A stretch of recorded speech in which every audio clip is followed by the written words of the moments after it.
Did you ever notice that we give more power to the words than we do to the ideas that they convey? There are just some words we are not comfortable saying out loud or not allowed to say in polite society. Yet we can call them by their initial, identify them.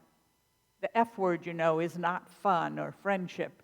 And everyone knows what we mean. But why isn't that as scandalous as saying the word itself? Well, this is a dilemma I feared I might come up against when I decided to do a service on the history of the H word. Hades, the underworld. Oh, I'll just say it, hell. The history of hell, there. I'm not wishing anybody be sent there if there is a there. I find it fascinating, though, that stories and beliefs about it have never been the same throughout human history. I hope you find it interesting as well, and useful as you consider your place in the cosmos and its place in the stream of organized faiths. Good morning and welcome. This is Annie Foerster, minister here at First Jefferson Unitarian Universalist Church in Fort Worth, Texas. We continue to stream our services on Facebook and YouTube, planning our reopening for the first Sunday after Labor Day, September 12th. This summer, we've been making repairs on the building where we had water damage after the freeze in February ruptured a water pipe, and making the grounds and building ready for our return after more than 18 months of closure. We will continue to stream our services for those of you not ready to come back in person or who live too far away to join us. But for now, let us begin our worship this morning as Misha Bresnev plays our Prelude.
It looks like Misha chose music on a higher plane than my subject. It's going to be a nice balance for the service. Anne Slater tells us that the Persian poet Rumi challenges us with his words, "Come, come whoever you are, wanderer, worshiper, lover of leaving. Ours is no caravan of despair. Come, yet again come."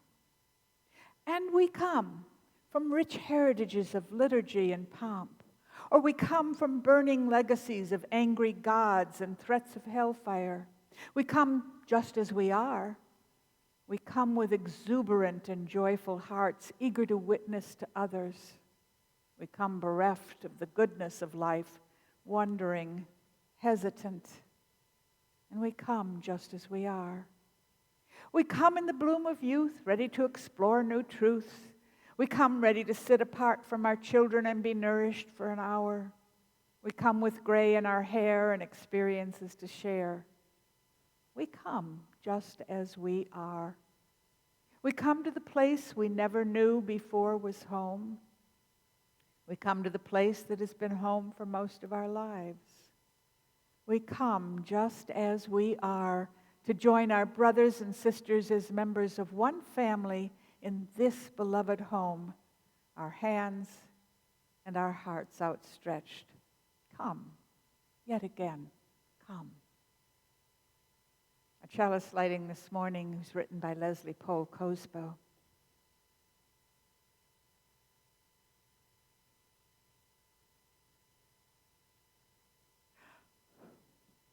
We light our chalice this morning with a flame of fire, spark of the universe that warmed our ancestral hearth, agent of life and death, symbol of truth and freedom. Alongside its glow, we strive to understand ourselves and our earthly home. Please join us in singing our opening hymn this morning, number 38 in the gray hymnal. The words will be on your screen. Morning has broken. David Bindi is our song leader this morning.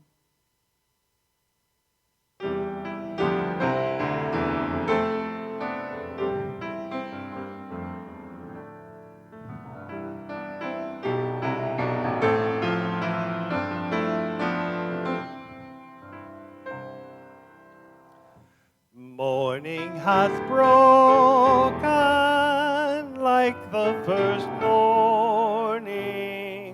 Blackbird has spoken like the first bird. Praise for the singing, praise for the morning, praise for them springing fresh from the word. Sweet the rain's new fall, sunlit from heaven, like the first dew fall on the first grass. Praise for the sweetness of the wet garden, sprung in completeness where God's feet pass. Mine is the sunlight, mine is the morning, born of the one light Eden saw play. Praise with elation, praise every morning, God's recreation of the new day.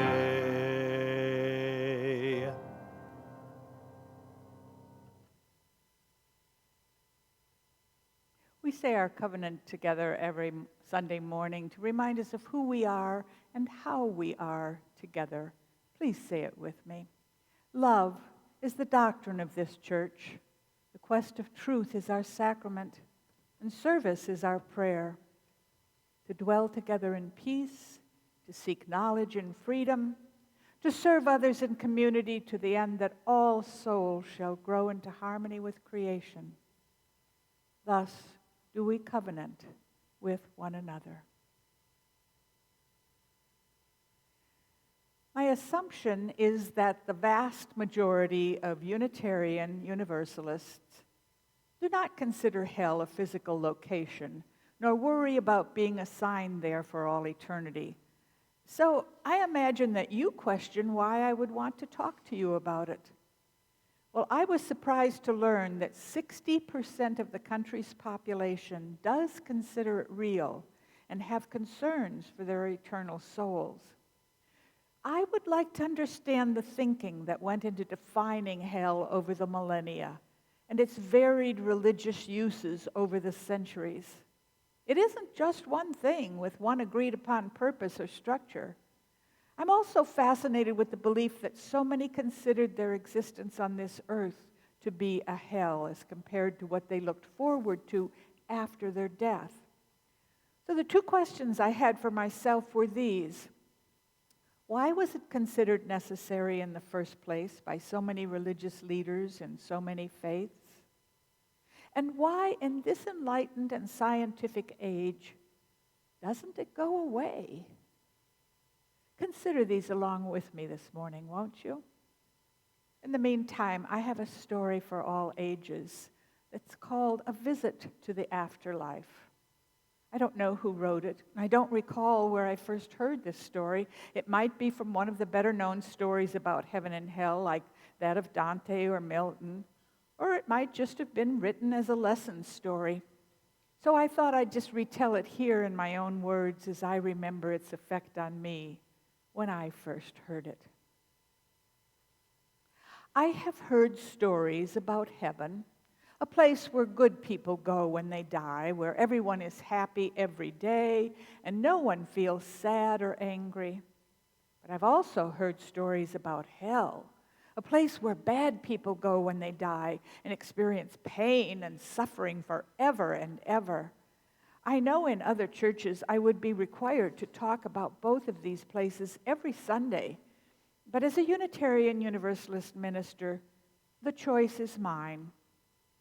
I like to talk about things I know firsthand, so I wondered if I might visit either one of these places, and I contacted my travel agent to find out. The answer was yes, if my passport was up to date. I made the usual arrangements online and said I would like to visit hell first, and then heaven, to see what all the talk was about. I booked a round-trip plan. I arrived in hell early in the morning. Now in Texas, that's usually the coolest part of the day, but it was already hot in hell. I was shown to an upper balcony, thank goodness, since I was just a visitor, and assured it was much hotter down there below me. I looked over the railing, and much to my surprise, there were hundreds of tables set with beautiful dishes, and delicious food was spread all about. Yet all I heard was moaning. Look closer, my guide instructed me. I did, and I saw that each diner had a wooden spoon with a very long handle, but no one was eating. Look at their arms, my guide suggested, and then I noticed that none of the people in hell could bend their elbows. They struggled to dip the long spoons into the delicious food, but they could not bend their arms to bring it to their mouths. Oh, they moaned, such delicious smells, and I'm so hungry. But no one could eat. Oh, I'd seen enough. I wouldn't want to live there. I caught the next plane to heaven. I arrived in heaven in the mid-afternoon, expecting hot sunshine like we have here in July. But it was surprisingly cool, and there was a lovely breeze. And again, I was taken to a balcony where I could observe. And again, to my surprise, this is what I saw. There were hundreds of tables set with beautiful dishes, and delicious food was spread all about. And each diner at the table had a wooden spoon with a very long handle. And they too could not bend their elbows. Yet everyone was smiling and talking and laughing happily. I looked closer and saw the reason why. Instead of struggling to get the food into their own mouths, each person was feeding a person next to them, extending their arm and the long spoon, able to reach people seated 3 chairs down if they wished. Here, try this peach cobbler, they were saying. Oh, delicious, came the reply. Thank you, let me give you a sample of the crispy fried chicken. And the response, thank you, I'd love some. Well, I came back home thinking of the strange similarity between heaven and hell and the different way that people handled the problem of the dining arrangements. Well, just as here on earth, the difference wasn't one of location or circumstance. It was the way people treated one another. I knew I would be able to tell you with confidence from my own experience to treat one another as you would be treated. Would you like a cookie? Would you like a bite of fruit? I like that story, don't you? Well, to begin with, the Jewish Bible had no hell as we think of it today. There was Sheol, a dark and dreary place underground where all dead souls went. But there was no further punishment that took place there. It was more of a storage place than retribution. Yet every religion throughout history has had some place for the souls of those who have left Earth's paradise. And in many of them, there are separate places for those who have behaved well in life and those who have behaved badly. The gods of ancient religions inhabited the tops of mountains or lived above the sphere that was the sky. So it was only logical that those who didn't live with the gods after death were to go to a place beneath the earth.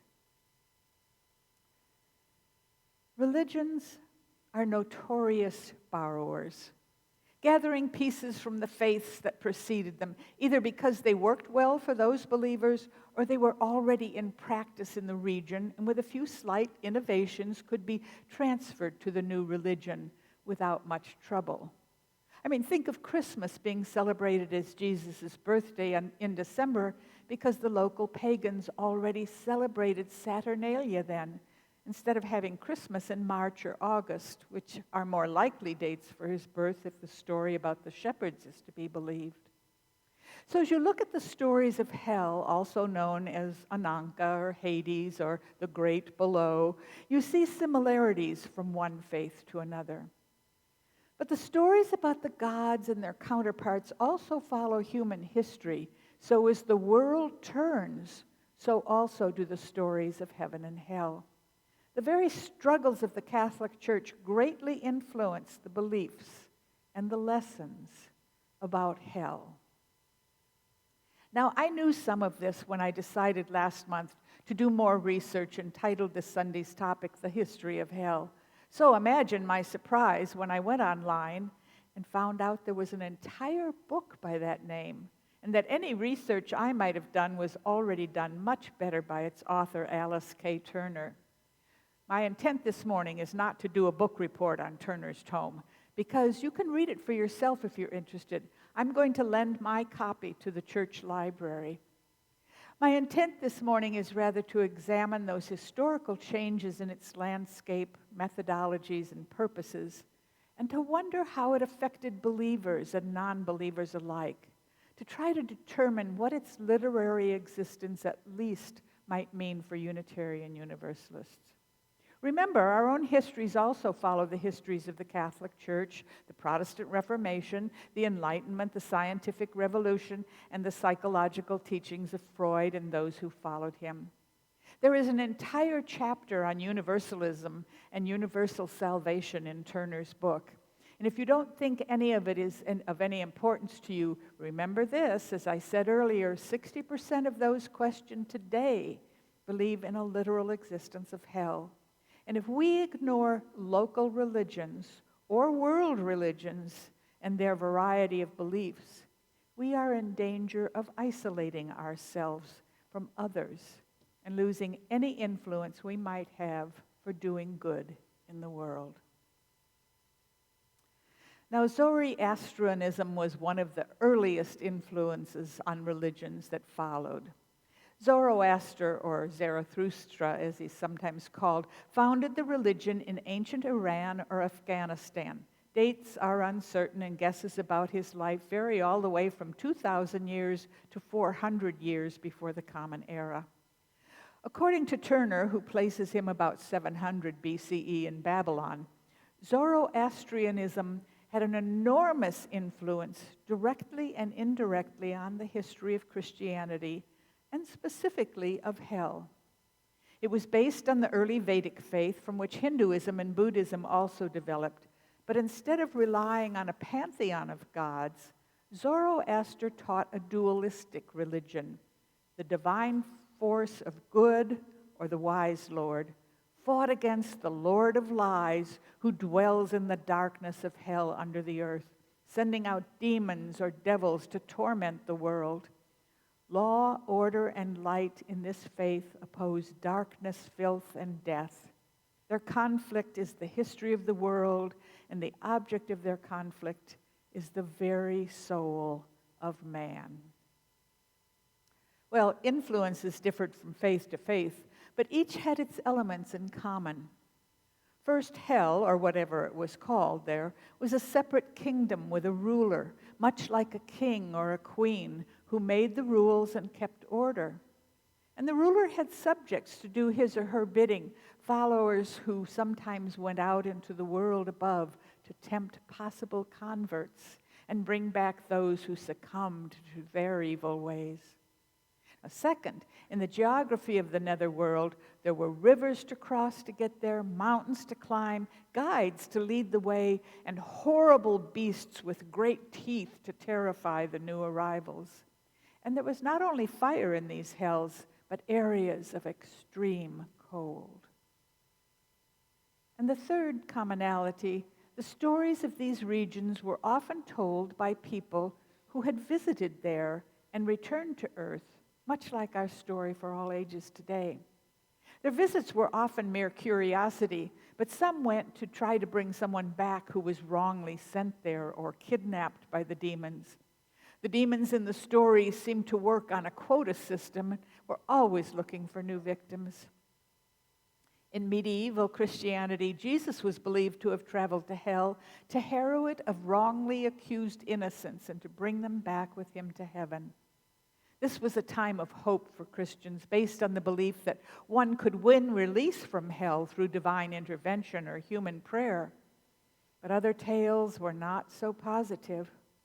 Let's start there when I return for my second response. But for now, I'd like to give you a generosity report for this week. Summer is often a slow time for income from pledges or rentals, and for the past 2 months, spending at First Jefferson has exceeded income. So if you have any outstanding pledge, this is a good time to get caught up if you can. And if you think of the money you might have thrown into the offering plate during a live service, you might want to add a little extra to your check. And thank you for considering this. Before we return to my responses, I have a reading from The History of Hell by Alice Turner. She said, I wonder why it was so easy to convince early Christians they might end up in hell. Alice Turner explains that ancient Judaism and early Christianity both believed that bodies are corruptible and the material composing them impermanent, but souls, they believed, remain immortal forever. Coming forth from the most rarefied ether, they are trapped in the prison house of the body, as if drawn down by one of nature's spells. But once freed from the bonds of the flesh by death, they rejoice and they soar aloft. For the good souls there waits a home beyond the ocean, a place troubled by neither rain nor snow nor heat, but refreshed by the zephyr that blows ever gentle from the ocean. But bad souls are consigned to a darksome, stormy abyss, full of punishments, while the good are sent to dwell on the island of the blessed. The church tells these tales firstly because they believe souls to be immortal, but secondly, in the hope of encouraging virtue and discouraging vice. Let's pause here a moment to sing another hymn, number 17 in the gray hymnal, Every Night and Every Morn. Even our own music tells a similar story. This piece from William Blake and Ralph Vaughan Williams speaks of those immortal souls and their opposing experiences of both pain and delight.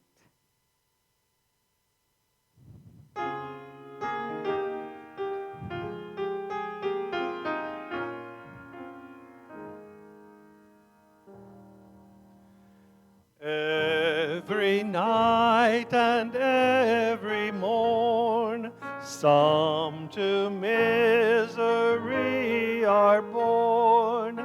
Every morn and every night, some are born to sweet delight. Joy and woe are woven fine, clothing for the soul divine.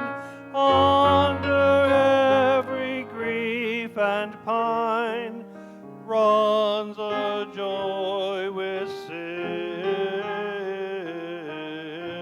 silken twine. It is right, it should be so. We were made for joy and woe. And when this we rightly know, safely through the world we go.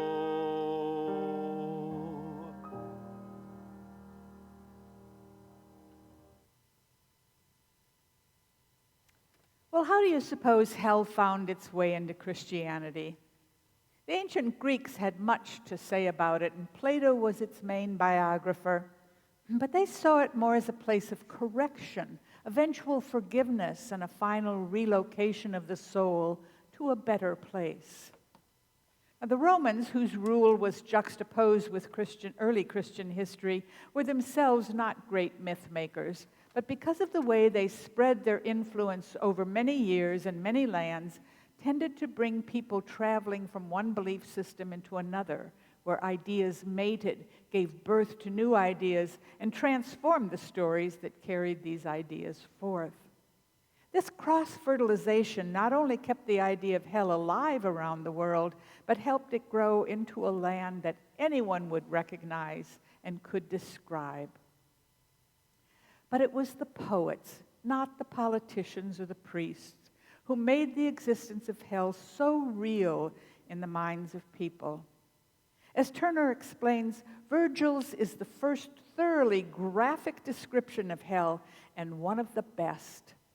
Though all the images in it were current and general to the era, vivid art has a way of fixing general ideas into quite specific shapes. Virgil's impact was enormous, not only on later poets and storytellers like Dante, who would invoke him as a guide and mentor, and who himself forever changed hell's map, but on the men who hammered together the early guidelines for Christian cosmology: Clement of Alexandria, Origen, Tertullian, and especially Augustine, who quoted Virgil frequently. Now, we must remember that early Christianity was created not by Jesus himself or even his disciples. The first writings we know as biblical texts were created years after Jesus' death. The first by Paul, who had never met him but claims to have seen the risen Jesus, and created all of his stories from that belief that the soul can continue beyond this earthly prison. Of the gospel writers who wrote more than 50 to 100 years later, we cannot be sure any of the authors knew Jesus personally as they claimed. And of these, only Matthew seems caught up in proving the existence of hell and its purpose. Now, Revelations, which is sometimes pointed to as describing hell, was, as we know now, originally written about corrupt Roman rulers, who were many, and its oblique references were meant to keep those rulers unaware that the writings and warnings were about them, lest they punish the authors who were only trying to tell the world of their corrupt rule. Some of Matthew's stories talk about souls who had repented and changed their evil ways being finally in the bosom of Abraham. Well, this in itself was strange because original versions of Christian heaven did not allow Jews beyond its gates. It was Matthew who had Jesus descend into hell between Good Friday and Easter Sunday to harrow those souls who might be wrongly placed there. The source is vague, but believers looked it up and expanded on it years later, and it helped to explain Abraham's existence in heaven, where his job was to comfort those newly arrived from hell. But very quickly, a more exciting story began to circulate when this version was introduced. In it, Jesus descended to the underworld as a militant savior on a mission to rescue the souls of the just. There are many references to the descent in early Christian writing, but the most complete and influential account is in the Gospel of Nicodemus from the 5th century. Now, technically, Jesus harrows not hell, but the limbo of the patriarchs, presented as a dark underground prison administered by Hades. That's from the Greek tradition, with Satan from the Hebrew tradition as its worldly agent. The harrowing was vitally important to the Christian image in its portrait of a virile, capable Jesus, not the one suffering on the cross or preaching to the poor, but battling demons, rescuing prisoners, righting the wrongs, and issuing orders like a triumphant warrior prince. For many people, the story of the great rescue and triumph over death may have been the most attractive and comforting part of that new religion. Early Christians were millennialists, believing that Jesus would return in 1,000 years to create heaven on earth and issue final judgment on those who would belong and those who wouldn't. And when the second coming didn't happen, a new story had to be created for the last judgment and new questions asked of its timing and its purpose. Would all souls sleep until Jesus came again? Or would the saints be rewarded and sinners be punished until that time? Would sinners then possibly still face eternal punishment? Since Christianity was an apocalyptic religion, the whole point of which rested on death and salvation through resurrection, the negative as well as the positive side of the hereafter was of considerable interest. Who would be saved and who would be damned became subjects of obsessive speculation. The richest period in the history of hell, according to Turner, is the millennium that followed the fall of Rome, the middle period between the classical world and the one that began with the Renaissance, or rebirth of the classical approach to learning. All the foundations of hell were already in place when Rome fell, but what we might call the general landscaping of the project was vastly elaborated during the Middle Ages from the 5th to the 15th century. This was a time when religious questions were not about reality, but deep arguments about how many angels could dance on the head of a pin and whether or not food consumed during a lifetime would be a part of the body at resurrection. The vernacular sermon was developed fairly early as a way of communicating with parishioners increasingly baffled by the mysteries of the Latin Mass, Turner explains. In a village or small town, that weekly sermon might be the chief, if maybe even the only entertainment for the populace. Hellfire sermons drew crowds for complex reasons and have continued to do so almost until the present. It was the Dark Ages, the earliest part of the Middle Ages, that gave the church its greatest power. The collapse of Rome, of a unified civil power, together with the loss of the state-supported system of schools and universities, gave the church, the only large collective body that remained, an opportunity to take charge. And largely because of that vision, administrative capability, and practical common sense of a remarkable pope, Gregory the Great, who lived from 540 to 605 in the Common Era, it moved quickly into a leadership position. And much later, during the Reformation, when Protestant churches preached against the corruption of the Catholic priests, believers continued to hold on to the idea of hell. Even the Enlightenment, which changed many concerns into positive beliefs about our lives, failed to destroy the power of hell. Even the scientific revolution was unable to unseat it completely. What was its strange power? Let's hold on to that question for a minute. Right now, I'd like to share with you a communion of names and milestones, things that are going on in this congregation, the stories that live among us. I've heard that Connie Nolan's husband, Dan, had a surgical procedure last week, but he is recovering nicely from that. Joe Burnham had a reaction to new medication after a surgical procedure that she had a couple of weeks ago, but she has stopped taking the medicine and is also on the mend. We're happy to hear those two stories that might have ended differently but had happy endings. And we hold in our minds, in our thoughts, any other stories that live in this community until we can see one another face to face once again. Let us take a moment to share a silence, to meditate on the stories that live in this community of which we are a part.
We hold on to hell, wrote the Reverend Robert R. Walsh, the author of Stone Blessings, because when we discard it, we glimpse through the clearing smoke a God who is too complicated for us.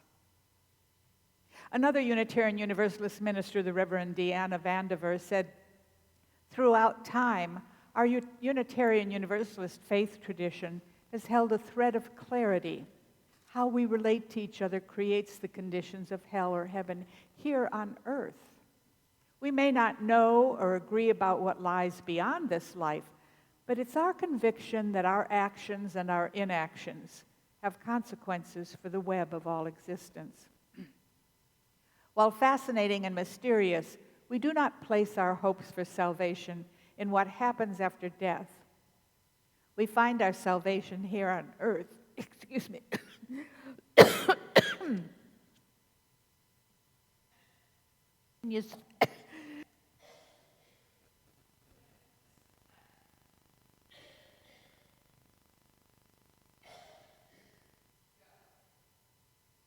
We find our salvation here on earth, showing up for each other with mercy, respect, and compassion. How are we relating to our neighbors, our friends? As a people of faith, we are called to a love that is bold, to love beyond our skill and through our fear with courage and compassion. As a faithful collective, we are called to offer sanctuary, refuge, and comfort to everyone afflicted by the systems of oppression in this world. As faithful individuals, we are called to relationships of care and accountability. It makes a difference in the quality of this world when people with access to privilege and power give voice to a vision of collective liberation and name the obstacles within and without that limit us. Can we choose to live courageously, a people of faith, a people so bold? Can we faithfully challenge evil in the world and the sins of society that have become internalized within our beings?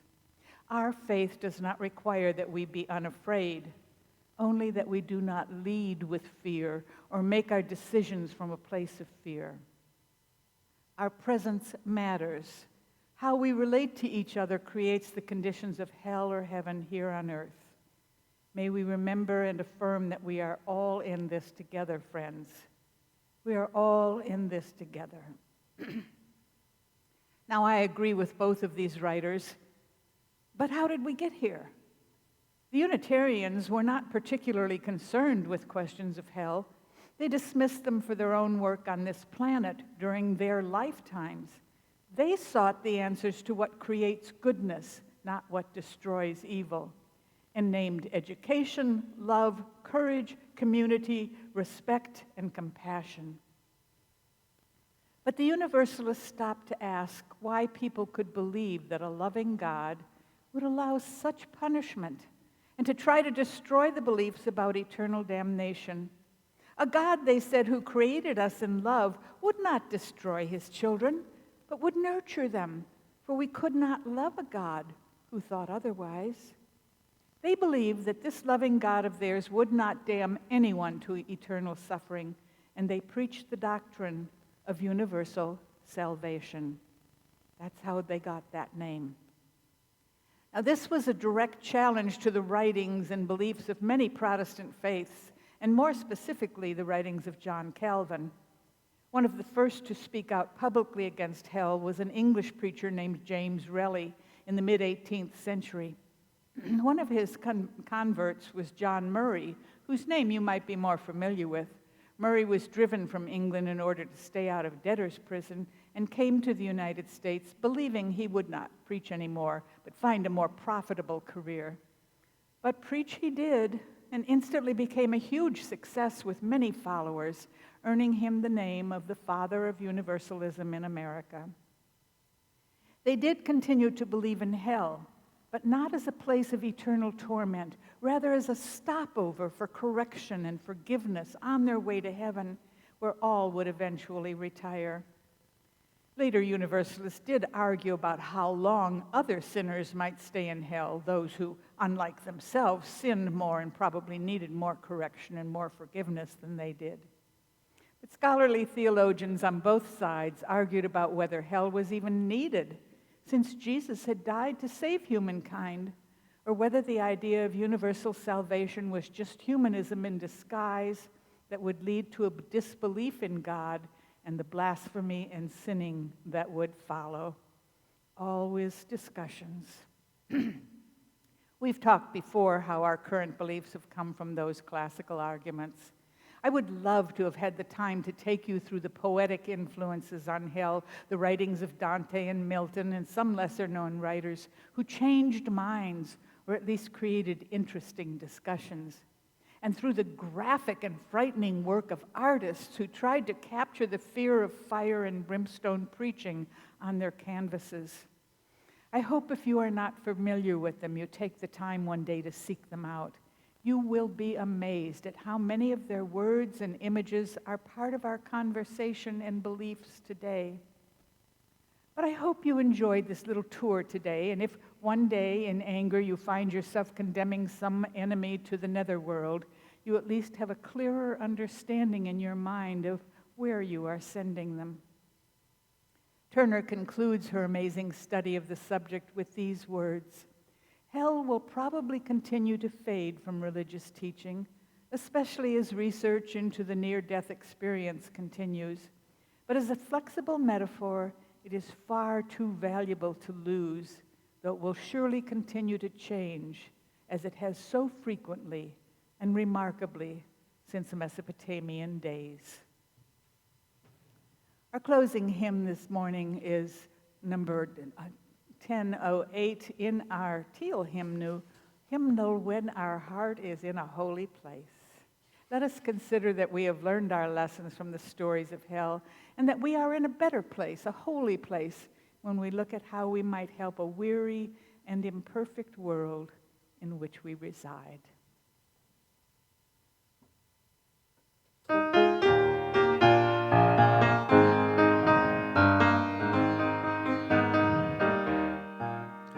When our heart is in a holy place, when our heart is in a holy place, we are blessed with love and amazing grace. When our heart is in a holy place, when we trust the wisdom in each of us, every color, every creed and kind, and we see our faces in each other's eyes, then our heart is in a holy place. When our heart is in a holy place, when our heart is in a holy place, we are blessed with love and amazing grace. When our heart is in a holy place, when we tell our stories from deep inside, and we listen with a loving mind, and we hear our voices in each other's words, then our heart is in a holy place. When our heart is in a holy place, when our heart is in a holy place, we are blessed with love and amazing grace. When our heart is in a holy place, when we share the silence of sacred space, and the God of our heart stirs within, and we feel the power of each other's faith, when our heart is in a holy place. When our heart is in a holy place, when our heart is in a holy place, we are blessed with love and amazing grace. When our heart is in a holy place, when our heart is in a holy place.